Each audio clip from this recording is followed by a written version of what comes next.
আমার ভোটে আমলিগের যে কই রয়েছে আমলিগ জানি আমলিগ হাসিনারা ছাড়া এই দেশের ভোট হইব না। নির্বাচন দেখ না, আমলিগ ছাড়া নির্বাচন হবে না। এই আপনি সামনে কোন দলকে ক্ষমতা দেখতে চাচ্ছেন? আমি হ্যাঁ, আমি বলি তখন মারবে এটা তো কথা হলো মারবে, কে মারবে? মারবে তো সাধারণ মানুষ মারবে। আমি তো শেখ হাসিনা ভোট দেবো, আচ্ছা, শেখ হাসিনা যেহেতু দাঁড়াচ্ছে না, তাহলে কাকে দিবে? তাহলে ভোটই হবে না। ভোট হবে না? না, কিভাবে বুঝলেন যে ভোট হবে না? ও হবে না। শেখ হাসিনা না আসলে বাংলাদেশে ভোট হবে না। ভোট হবেই না? না। আচ্ছা, অপেক্ষা করতে থাকুন, দেখা যাক ভোট হয় কি। আওয়ামী লীগ যদি রিস্কা হলাম নির্বাচন করে আওয়ামী লীগ পাস করবো। দেখতেছি দেশের অবস্থা, মানুষের নিরাপত্তা নাই, জানের নিরাপত্তা নাই মানুষের। এই যে আমার ছোট মুটো গ্রাম, এটার থেকে টিয়া খাই আছে। আমি বিদ্যুৎ আনছি 100 একটা চার পয়সা নিচ্ছি না, এবার চা খাইতাম, চাও খাইছি না। আমার কাছে 2 লক্ষ টাকা আনছি বিদ্যুৎ অফিসার ফারুক হেদুসের মাধ্যমে এই অবস্থা করতেছে চাঁদাবাজি। আওয়ামী লীগ ছাড়া জনগণ ভোটই দিব না, ইলেকশনে তৈব না। ওই সরকার যা করছে 17 বছরে, এরা করতেছে 11 মাসে। দুর্নীতি অরাজকতা।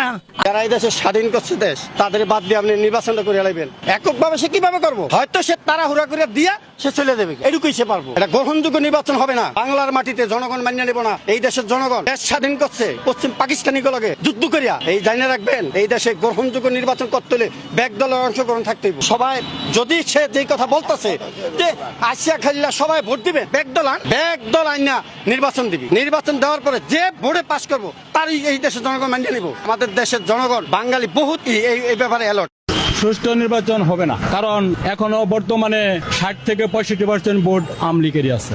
আগামী নির্বাচনে যদি আওয়ামী লীগটা অংশগ্রহণ করতে দেয়, যদি ফেয়ার নির্বাচন হয়, ম্যাক্সিমাম 250 থেকে 260টা এরকম আসন পাওয়ার সম্ভাবনা অনেক বেশি, 100-এ 100। আর যদি তারা যে পিআর পদ্ধতি নির্বাচনের কথা বলে, আর যদি পিআর পদ্ধতি নির্বাচন দেয়, আমি তো দেখতেছি আওয়ামী লীগের ব্যতীত আর কেউ কোনো আসন পাবে না পিআর পদ্ধতিতে গেলে। আওয়ামী লীগ বাদ দিয়ে নির্বাচন বাংলাদেশে সম্ভব না। প্রধানমন্ত্রী শেখ হাসিনা বাংলাদেশে আবার আসতে পারে। যে নাকি অটো চালায় খায়, ওই লোক ঠিক মতন অটো চালায় খাইতে পারে না এখন।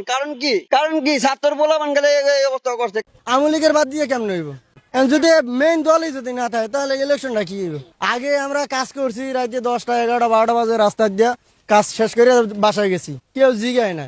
আর বর্তমানে সন্ধ্যা পর যাইতে গেলে 5 জনে ধরে, যার দ্বারা যে আছে ধরে রাখতে দেয়। আগেই ভালো আসলে ভাই, শেখ হাসিনা এলে ভালো হইবে দেশে। কারণ শেখ হাসিনা বলে এই দেশে অনেক কাজ হয়েছে, যেমন মেট্রো রেল হয়েছে, পদ্মা সেতু হয়েছে, তার পারমাণবিক বিদ্যুৎ কেন্দ্র হয়েছে, তারপর গরিবের যেমন বয়স্ক ভাতা, বিধবা ভাতা, স্কুলে পোলা পানির দিত, প্রতিবন্ধী ভাতা দিছে, তারপর রিলিফ দিয়েছে, গরিব বাঁচতে পারছে।